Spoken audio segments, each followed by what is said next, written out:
नमस्कार, यो हो ग्यालेक्सी प्रदेश न्यूज। सुरुवातमा हेडलाइन्स।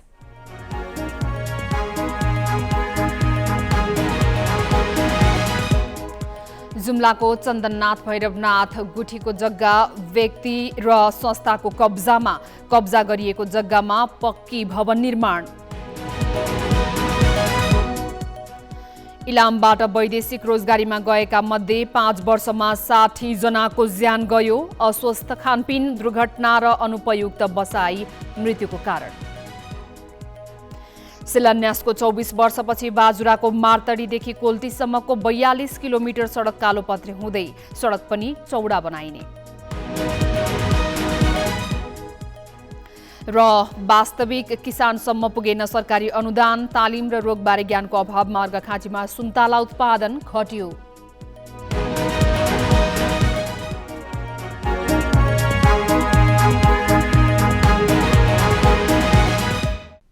अब न्यूज विस्तारमा। जुम्लाको चन्दननाथ भैरवनाथ गुठीको जग्गा व्यक्ति, व्यवसायी तथा सामाजिक संस्थाले कब्जा गरेका छन्। माओवादी सशस्त्र द्वन्द्वको समयमा गुठीको जग्गा सबैभन्दा बढी अतिक्रमणमा परेको हो। कब्जा गरिएको जग्गामा अहिले पक्की भवन बनिसकेका छन्। भाडामै लिएकाहरूले पनि लामो समयसम्म भाडा बुझाएका छैनन्। सम्झौता सकिएकाले पनि जग्गा छोड्न मानेका छैनन्। चन्दननाथ भैरवनाथ गुठीको नाममा रहेको जग्गा विभिन्न व्यक्ति, संस्था र सरकारी कार्यालयले कब्जा गरी घर टहरा, कार्यालयका भवन निर्माण गरेका छन्। चन्दननाथ नगरपालिकाको किता नम्बर 920 मा 1479 वर्गमिटर गुठीको जग्गामा कृष्ण गिरी र वर्म गिरीले 2 तले घर बनाएका छन्। साबिकको गर्ज्याङ गाविस अन्तर्गत पर्ने 275 नम्बर कित्ताको जग्गामा दलजित बुढा, गंगा बुढा, कालीबहादुर बुढा, अंश बुढा र दिपबहादुर कामीले 3 तले घर बनाएका छन्। जिल्ला खेलकुद विकास समितिले गुठीको जग्गा आफ्नो नाममा गरिसकेको छ। अहिले जिल्ला अदालत बनेको भवनमा पनि गुठीको 1706 वर्गमिटर जमिन परेको छ। गुठीको जमिन हत्याउनेमा नेपाली सेना समेत छ। सेनाको 24 नम्बर बाहिनीले गुठीको जग्गा लिएको हो। भाडामा लिएकाले पनि लामो समयसम्म भाडा तिरेका छैनन्। सम्झौता सकिएकाहरूले पनि गुठीको जग्गा छोडेका छैनन्। त्यति बेला गाउँलेले खाएका खेतहरू खेतै सापट लिएर घर लगायौँ। पछि गोठीमा बोलाएर निर्णय गरिसकेपछि भाडा तिर्नुपर्छ भने चाहिँ अब नियमित रूपमा मैले भाडा तिरेँ। अरूले खै अब किन तिरेनन्, किन उ गरेनन् त्यो थाहा भएन। अब नाममा नभए नि के भयो त, बाटोमा बसेर व्यापार गर्न पाइन्छ। पछि आफ्नो ठाउँमा जहाँ लगाए नि भयो। होइन भने त घर लगाइसकेपछि उठाउन मिल्दैन। नाममा नभए नि बस्न जति बेलासम्म पनि पाइयो भन्ने हो। 36 सालदेखि गुठी व्यवस्था समिति गठन भएको छ, तर कुनै पनि समितिले गुठीको जमिन फिर्ता ल्याउन सकेको छैन। बरु समिति नै बाँकी जमिन भाडामा दिएर रकम असुल्न सक्रिय देखिन्छ। आफ्नो जग्गा कसले कति कब्जा गरेको छ भन्नेसम्म गुठीले खोजी गर्न सकेको छैन। यसअघि नै व्यक्ति र संस्थाको नाममा गइसकेका जग्गाको हकमा केही गर्न नसकिने भए पनि अबको दिनमा गुठीको जग्गा अतिक्रमण हुन नदिने समिति बताउँछ। यसका लागि गुठीले प्रशासनको सहयोग मागेको छ। सशस्त्र माओवादी दण्डकालको बेलामा गाउँ गाउँमा जान नसकिने, त्यसरी घर लगाएका हुन् तिनीहरूले। घर रातारात घर लगाएको गुठी समिति पनि निरे ऊ गर्ने पत्रचार गरेको जिल्ला प्रशासन कार्यालयमा, जिल्ला प्रहरी कार्यालयमा, जतना नगरपालिकामा पत्रचार गरेको। उनले पनि त्यो कागजलाई पनि उनले हटाउन सफल हुनु भएन। त्यसै गरी हाम्रो गुठीको जग्गा चाहिँ अधिक्रमण बढ्दै गएको घटना र हामी व्यक्तिगत रूपमा चाहिँ झगडा गर्छन्। गुठीले सम्बन्धित जिल्लाका मालपोत कार्यालयलाई श्रेष्ठता पठाउन पत्रचार गरे पनि उपलब्ध हुन सकेको छैन। अतिक्रमण भएका जग्गा छोड्न र भाडा सम्झौता सकिएका संस्थालाई नवीकरण गर्न गुठीले ताकेता गरेको छ, तर उनीहरूले टेरेका छैनन्। सम्झौता अवधिसम्म भाडा पनि नतिर्ने र नवीकरण पनि गर्न नआउने यस्ता खालका चाहिँ टहरा धनीलाई हामीले कारबाही अगाडि बढाएर अब समाप्त भएका टहरा धनीहरूलाई प्रशासनको सहयोग लिएर उनीहरूको टहरा कब्जा गरी अर्कोलाई भाडामा दिने हामीले निर्णय गरेका छौँ। सोमा प्रशासनले अहिलेको वर्तमान प्रशासनले चाहिँ सहयोग गरेको छ। थप सहयोग प्रशासनले गर्यो भने हामी गुठीको जग्गाहरू विधिवत रूपमा कब्जा गर्न खोज्ने, सम्झौता गर्ने, तर भाडा नतिर्ने त्यस्ता टहरा धनीहरूबाट हामी टहरा खोजेछौँ। कतिपय जग्गाको मुद्दा अदालतसम्म पुगेको छ। समितिका पदाधिकारीको कार्यविधि छोटो हुँदा पनि अतिक्रमित जमिन फिर्ता ल्याउन समस्या भएको हो। ग्यालेक्सी फोकेका लागि जुम्लाबाट मोहन विक्रम शाहीको रिपोर्ट। संस्कृति, पर्यटन तथा नागरिक उड्डयन मन्त्री प्रेमबहादुर आलेले भैरहवा हवाई रूटका लागि भारतीय समकक्षीसँग छलफल भइरहेको बताएका छन्। आज गौतम बुद्ध अन्तर्राष्ट्रिय विमानस्थलको निरीक्षणपछि सञ्चारकर्मीसँग कुरा गर्दै मन्त्री आलेले हवाई रूटको बारेमा छिट्टै टुङ्गोमा पुगिने बताएका हुन्। छोटो हवाई रूटका लागि प्रधानमन्त्री शेरबहादुर देउवाको भारत भ्रमणका क्रममा कुरा उठाउने तयारी भइरहे पनि भ्रमण रद्द भएकाले टुङ्गिन नपाएको उनको भनाइ छ। एभिएसन मिनिस्टरलाई मैले भेटेर यो चाहिँ लिमा 626 को लागि यो खोलिदिनु पर्यो, यो हामीलाई सहयोग गरिदिनु पर्यो भनेर मैले अनुरोध पनि गरेको थिएँ। बिचमा सम्माननीय प्रधानमन्त्रीज्यूको पनि भारत भ्रमणको मिति तय भइसकेपछि आएर त्यो क्यान्सल भयो। त्यो बेला पनि मैले उहाँलाई चाहिँ यो विषयमा भारतीय प्रधानमन्त्री नरेन्द्र मोदीसित तपाईँ कुरा गर्नुहोला आफ्नो समकक्षीसित लिमा 626 को लागि भनेर मैले अनुरोध पनि गरेको थिएँ र त्यही किसिमले उहाँले हुन्छ भन्नुभयो। त्यसपछि कोभिडका कारणले गर्दाखेरि यो नयाँ भेरिएन्टका कारणले गर्दाखेरि त्यो चाहिँ भ्रमण पनि रोकिएको अवस्था छ, तर छिट्टै हामी यसको लागि पनि लागिपरेका छौँ। विमानस्थलमा प्राविधिक परीक्षण उडान सम्पन्न भएपछि नेपाल एयरलाइन्सको वाइडबडी विमान मार्फत परीक्षण उडान गर्ने उनले जानकारी दिएका छन्। वैशाख 1 गते नयाँ वर्षको अवसर पारेर विमानस्थल उद्घाटन गर्ने र बुद्ध पूर्णिमाको अवसर पारेर विमानस्थलबाट व्यावसायिक उडान सुरु गर्ने मन्त्री आलेको भनाइ छ। इलामबाट वैदेशिक रोजगारीमा गएका श्रमिक मध्ये पछिल्लो 5 वर्षमा 60 जनाले ज्यान गुमाएका छन्। अस्वस्थ खानपिन, दुर्घटना र अनुपयुक्त बसाई मृत्युको प्रमुख कारण मानिएको छ। कतिपयले पेशागत र पारिवारिक तनावले आत्महत्या पनि गरेका छन्। इलामबाट वैदेशिक रोजगारीका लागि Qatar, Malaysia, Dubai, Saudi Arabia, Korea लगायतका देशमा श्रमिकका रूपमा जाने गरेका छन्। इलामबाट कति श्रमिक वैदेशिक रोजगारीका लागि विदेश पुगे पनि एकिन तथ्याङ्क भने सरकारसँग छैन। त्यसो त जिल्ला प्रशासन कार्यालय इलामको परिसरमै वैदेशिक रोजगारी परामर्श दिनका लागि आप्रवासी स्रोत केन्द्र रहेको छ, तर केन्द्रसँग पनि तथ्याङ्क भने छैन।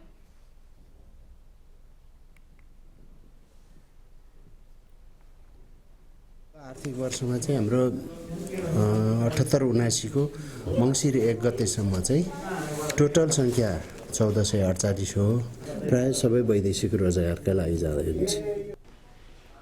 जिल्ला प्रशासन कार्यालय इलामका अनुसार वैदेशिक रोजगारीमा जान राहदानी लिनेको संख्या बढ्दो क्रममा छ। गत आर्थिक वर्षमा 2045 जनाले राहदानी दिएका थिए भने चालु आर्थिक वर्षको मङ्सिरसम्ममा 1448 जनाले राहदानी लिएका छन्।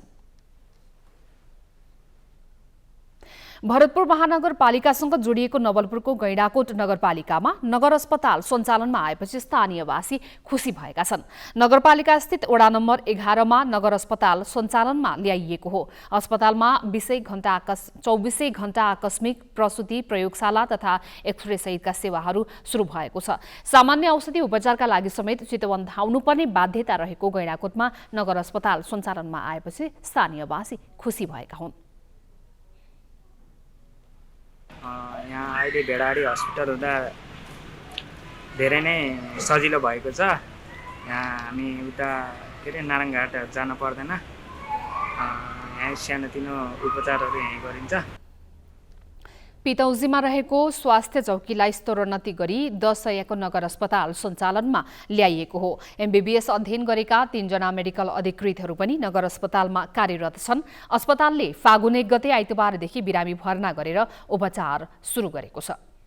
अरू दिनमा चाहिँ 60-70 पनि पुगिरहेको हुन्छ हाम्रो यहाँ। अब बिरामी भनेपछि हाम्रो यहाँ हरेक खालको बिरामी आउनुहुन्छ। अब जस्तै सुगर पेसेन्टदेखि लिएर प्रेसर, अब हाइपरटेन्सन पेसेन्टदेखि लिएर अब यही बाटोहरू बनिरहेको रोडकै छेउमा भएर आरटीए केसहरू बढी आउँछन् है।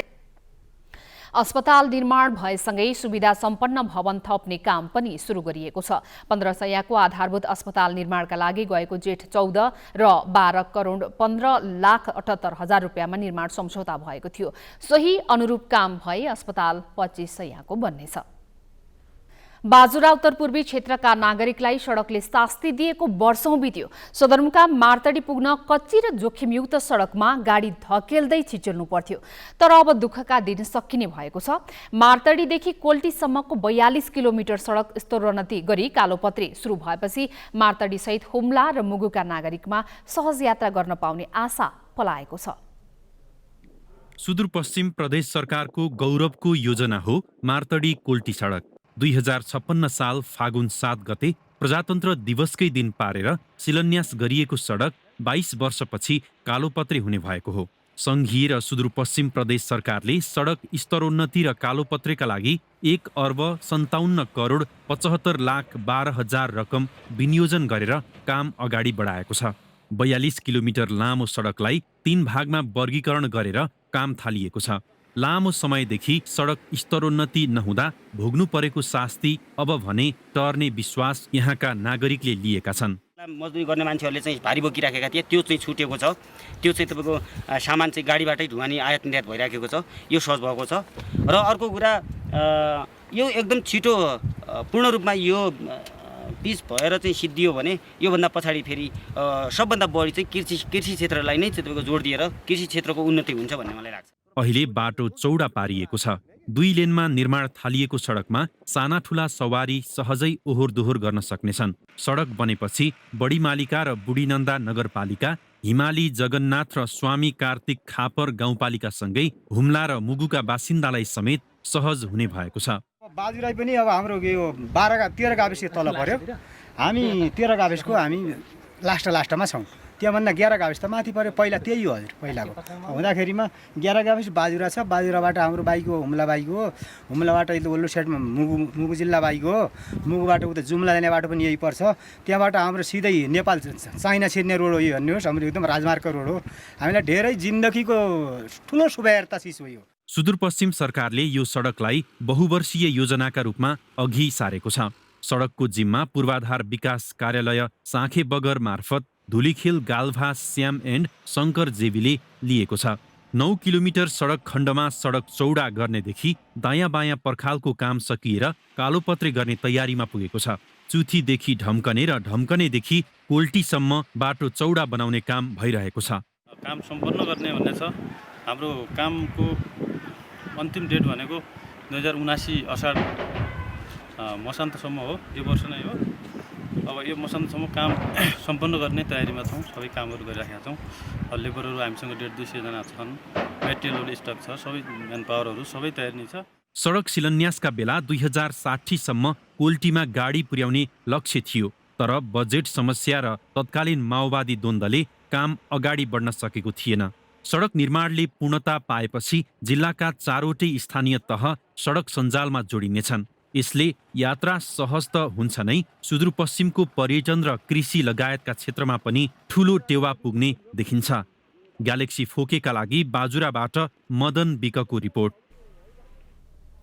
अर्घाखाँचीमा यस वर्ष सुन्तला उत्पादनमा कमी आएको छ। किसानलाई समयमै तालिमको अभाव, सुन्तलामा लाग्ने रोगबारे ज्ञानको कमीले उत्पादनमा ह्रास आएको हो। वास्तविक किसानसम्म सरकारी अनुदान पुग्न नसक्दा किसान सुन्तला खेतीबाट विस्थापित भएकाले पनि समग्र सुन्तलाको उत्पादन घटेको हो। अनुदानका रूपमा पैसा दिनुभन्दा पनि त्यो किसिमको औजारहरू, त्यो किसिमको तालिम दिन सक्यो भने किसानले सुन्तलाका बोटलाई कसरी काटछाँट गर्ने, कसैले उत्पादन बढाउने, त्यसलाई मलजल कुन किसिमले हाल्दाखेरि ठिक हुन्छ भन्ने किसिमले हुन्छ। अनुदान दिने, एक ठाउँमा दिने, जुनले आफ्नो क्षेत्रमा मात्रै लगानी गर्ने, जुन वास्तविक कृषक हो र जुन किसिमले सुन्तलालाई राम्रो किसिमले हेरचाह गर्न सक्छ, त्यो किसिमले उसले अनुदान नपाएर उसले तालिम नपाएको कारणले पनि सुन्तला कसरी उत्पादन बढाउने भन्नेतिर चासो नगएको पनि हुनसक्छ। किसानले समयमै फल नटिप्ने, नर्सरी औषधि व्यवस्थापन गर्न नसक्नु र सुन्तला उत्पादन हुने क्षेत्रमा कृषि प्राविधिक नहुनुलाई सुन्तला उत्पादनमा कमी आउनुको कारण रहेको गाउँपालिका कृषि शाखाले जनाएको छ। यसित सुन्तला उत्पादन घट्नुका कारणहरू छन्। एउटा चाहिँ अब टेक्निकल नलेजहरू, किसानहरूलाई जति हुनुपर्ने ज्ञान हो, राम्रो गुणस्तरीय फल उत्पादन र उत्पादन वृद्धिको लागि र दिगो खालको बगैँचालाई निरन्तरता दिन र दिगो उत्पादन लिनको लागि एउटा प्राविधिक दक्ष प्राविधिकहरूको निरन्तर किसानहरूको फिल्डमा चाहिँ उहाँको निगरानी भइरहनु जरुरी छ। अर्घाखाँचीको पडेना सिमले सुन्तला खेतीको पकेट क्षेत्र हो। गाउँपालिकाले पोखरा थोकमा शीत भण्डार बनाएको छ। अर्घाखाँचीमा 494 हेक्टर क्षेत्रमा सुन्तला खेती हुन्छ। गत वर्षको तुलनामा भने यस वर्ष 15% सुन्तला उत्पादनमा कमी आएको हो। प्रादेशिक अस्पताल सर्लाहीको मलङ्गवामा जडान गरिएको अक्सिजन प्लान्ट सञ्चालनमा आएको छ। मध्य प्रदेशका सामाजिक विकास मन्त्रालयका मन्त्री नवल किशोर शाहले शुक्रबार अक्सिजन प्लान्टको औपचारिक उद्घाटन गरेका हुन्। कोभिड-19 संक्रमणका बेला अक्सिजन प्लान्टको आवश्यकता महसुस गरी गत असार मसान्तमा यो प्लान्ट स्थापना गरिएको थियो। मध्य प्रदेश सरकारको सहयोगमा स्थापना गरिएको प्लान्ट आवश्यक भौतिक संरचना निर्माण, अक्सिजन प्लान्ट जडान र विद्युत लगायतको व्यवस्थापनमा ढिलाइ हुँदा लामो समयदेखि सञ्चालनमा आउन सकेको थिएन। प्रदेश सरकारले 50 लाखमा खरिद गरेको प्लान्टबाट दैनिक 20 सिलिन्डर बराबर अक्सिजन उत्पादन गर्न सकिने अस्पतालले जनाएको छ। प्लान्टबाट उत्पादित अक्सिजन पाइपलाइनबाट मात्रै सप्लाई गर्न सकिनेछ। आधुनिक संस्कृतिको बढ्दो प्रभावसँगै वैदिक सनातन संस्कृतिमा रहेको बरपिपलको विवाह हराउँदै गएको छ। 50 वर्ष अघिसम्म टोलटोलमा भेटिने विवाह गरिएका बरपिपल आजभोलि एकाध गाउँमा मात्रै भेटिन्छन्। विवाह गरिदिने चलन त एकादेशको कथा जस्तै बनेको छ। पाँचथरको फालेलुङ एकका शशिधर अधिकारी 74 वर्षका भए। उनका बुवाले नौमती बाजा नै बजाएर 1998 सालमा विवाह गरिदिएको बाहेक यो गाउँमा अर्को बरपिपल भेटिँदैन। अनि रोपेर पछि मेरा बुबाको 52 चिङ गरेको अरे 52 चिङ गरेको नौमती बाजा लाएर बिहे गरेको अरे त्यो बरपिपल। फिदिम 2 का टङ्कप्रसाद पौडेलले नयाँ पुस्तालाई संस्कृति चिनाउने उद्देश्यसहित 2 वर्ष अघि आफ्नै बारीमा बर र पिपलको बिरुवा रोपे। तर बिहे गरिदिन नपाई ती बिरुवा कसैले काटिदियो। टङ्कप्रसादलाई अहिले आगामी पुस्ताले बरपिपलको बिहेको महत्त्व र प्रक्रियाबारे थाहा नपाउला कि भन्ने चिन्ता छ। र आउने पुस्ताहरूलाई पनि यस्तो यस्तो गर्नुपर्ने रहेछ भन्ने पछिको निमित्त पनि उहाँहरूले पनि देखुन्, छोरा नाति पनाति गाउँका इष्टमित्र सबै साना नानीहरूले देखुन् भन्ने सिद्धान्त लिएर मैले यो ठाउँमा यसरी बरपिपल रोपेको हुँ। वैदिक कार्यका लागि बर र पिपलको पात पवित्र पत्रका रूपमा प्रयोग हुन्छ। यसरी प्रयोग गर्ने पात बरपिपलको विवाह भएको अवस्थामा मात्रै मान्य हुन्छ। बरपिपल रोप्ने परम्पराले फरक धर्म र सम्प्रदायलाई समेत जोड्ने गर्दछ। मानिसले आफू मात्रै नभएर प्रकृतिको संरक्षणमा समेत चासो राख्ने भएका कारण बरपिपलको रोपणलाई विधिवत बनाइएको धर्मग्रन्थमा व्याख्या छ। आफू मानिस मात्रै बाँचिँदैन यो धरतीमा, सम्पूर्ण प्राणी सम्पूर्ण वनस्पतिको संरक्षण गर्दै गयौँ भने मात्रै यो धरतीमा हामी सबैजनाको संरक्षण हुन्छ, सबैजनालाई बाँच्नलाई चाहिँ आधार हुन्छ भन्ने जुन मान्यता हाम्रो पूर्वीय दर्शनको छ, त्यही अनुसार बरपिपलको पूजा गरेको हो जस्तो मलाई लाग्छ र धर्मग्रन्थले पनि त्यसैलाई सर्वमान्य मानेको छ। सांस्कृतिक हिसाबमा बर र पिपलको विवाहले धार्मिक महत्त्व बोकेको छ, तर यो परम्परा हराउँदै जानु दुःखद छ। युवा पुस्ताले पनि बर र पिपलको बिहेमा खासै चासो दिएको पाइँदैन। बरपिपल रोप्ने र विवाह गरिदिने चलन हराउँदै गएपछि गाउँघरका चौतारा पनि लोप हुने अवस्थामा पुगेका छन्। ग्यालेक्सी फोकेका लागि पाँचथरबाट सरोज शर्माको रिपोर्ट। सफल पोखरा अन्तर्राष्ट्रिय म्याराथनको उपाधि केन्याका स्टेफन केस्गेईले जितेका छन्। केन्याका धावक कोस्गेईले 16औं संरक्षणको सफल पोखरा अन्तर्राष्ट्रिय म्याराथनमा कीर्तिमान बनाउँदै उपाधि जितेका हुन्। उनले 2 घण्टा 19 मिनेट 43 सेकेन्डमा दौड पूरा गरे। यसअघि नेपाली सेनाका आनन्दमान श्रेष्ठले 2 घण्टा 25 मिनेट 5 सेकेन्डमा दौड पूरा गर्दै कीर्तिमान बनाएका थिए। कोस्गेई पोखरा म्याराथन जित्ने दोस्रो विदेशी धावक हुन्। केन्याकै सिमियोन किप्लागातो दोस्रो र नेपाली सेनाका धावक मोहनदेव जोशी तेस्रो भएका छन्। 15औं संस्करणमा जापानका धावकले उपाधि जितेका थिए। महिलातर्फ नेपाल प्रहरीकी राजपुरा प्रसाईले हाफ म्याराथनको उपाधि रक्षा गरेकी छन्। सशस्त्र प्रहरी बलकी विन्द्या श्रेष्ठ दोस्रो र जुम्लाकी राममाया बुढा तेस्रो भएका छन्। विजेता खेलाडीलाई गण्डकी प्रदेशका मुख्यमन्त्री कृष्णचन्द्र नेपाली पोखरेलले पदकसहित नगद पुरस्कार प्रदान गरेका छन्। खुला म्याराथनमा पहिलो भएका कोस्गेईले 4 लाख रुपैयाँ पाए। यस्तै राजपुराले 1 लाख रुपैयाँ पाएकी छिन्। जितपुर सिमरा गोल्ड कपको 12औं संस्करण चैत 10 गतेदेखि सुरु हुने भएको छ। आयोजक नवजनजागृति युवा क्लबले आज सिमरामा पत्रकार सम्मेलन गरी प्रतियोगिताबारे जानकारी दिएको हो। सिमरा रङ्गशालामा हुने प्रतियोगितामा ए डिभिजनका 6 आयोजक र मफसलका 4 गरी 10 टिमको सहभागिता रहनेछ। रङ्गशालामा फ्लडलाइट जडान गरी त्यहाँको समयमा प्रतियोगिता सञ्चालन गर्ने आयोजकले जनाएको छ। यस वर्ष पुरस्कार राशि समेत बढाइएको छ। प्रतियोगितामा विजेताले 10 लाख र उपविजेताले 5 लाख रुपैयाँ पाउनेछन्। प्रतियोगिता चैत्र 19 सम्म सञ्चालन हुनेछ। अब ग्यालेक्सी प्रदेश न्यूज सक्नु अघि हेडलाइन्स।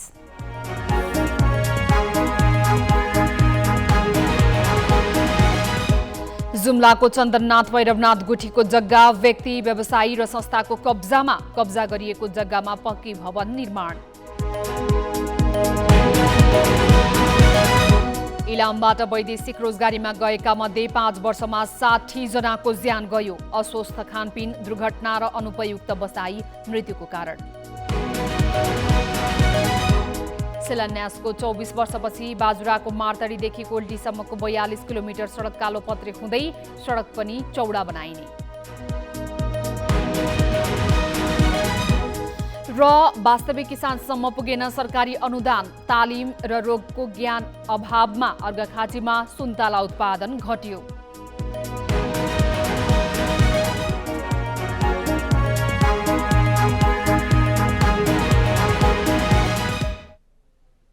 ग्यालेक्सी प्रदेश न्यूज अहिलेलाई सकियो। राति 8 बजे ग्यालेक्सी न्यूज आवर लिएर आउनेछौँ। नमस्ते।